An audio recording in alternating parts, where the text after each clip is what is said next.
Hey everyone, welcome back to the channel. Today we're going to talk about a common coin that might be worth more than you think, the 1967 Washington quarter. You've probably seen one or maybe even have it in your pocket right now. It's just a regular 25-cent coin, right? Well, not always. Some of these quarters are actually worth hundreds or even thousands of dollars. Let's talk about why.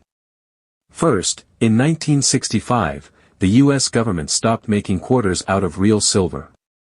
Before that, quarters were made of 90% silver, but because silver prices went up, people started saving and hoarding coins. To fix this problem, the U.S. Mint began making quarters out of a copper and nickel mix, which is called clad. These are the coins we still use today. Also, during 1965 to 1967, the Mint removed mint marks from all coins. Usually, coins have letters like D for Denver or S for San Francisco, showing where they were made. But in those years, all coins had no mint mark at all. So, the 1967 quarter doesn't show where it was made. Most of them came from the Philadelphia Mint, and more than 1.5 billion were made that year. So yes, most 1967 quarters are very common and still only worth 25 cents today. But here's where it gets interesting.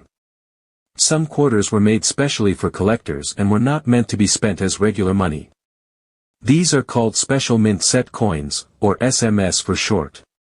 They look different, smoother and shinier, and they were only made in small amounts.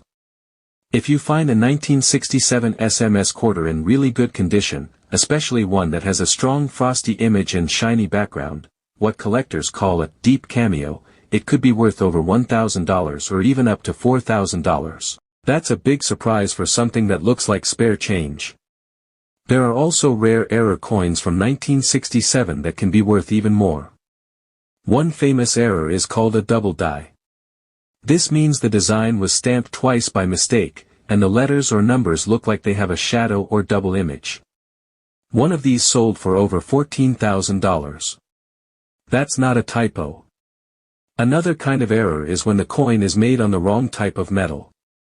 Some 1967 quarters were accidentally struck on metal meant for dimes, nickels, or even pennies. These coins can sell for hundreds or thousands of dollars depending on how rare and clear the mistake is.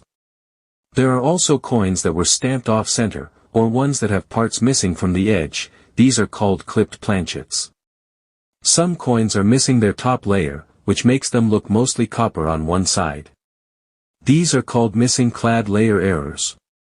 Even regular 1967 quarters in perfect condition, with no damage and very sharp details, can be worth a lot. One was graded as MS-68, which is very rare, and it sold for over $6,000. So how do you know if your coin is special? Start by looking closely.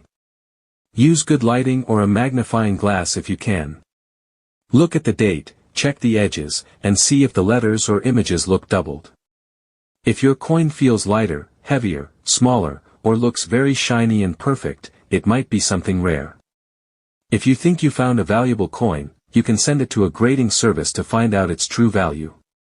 So don't toss that old quarter just yet, it might be a hidden treasure.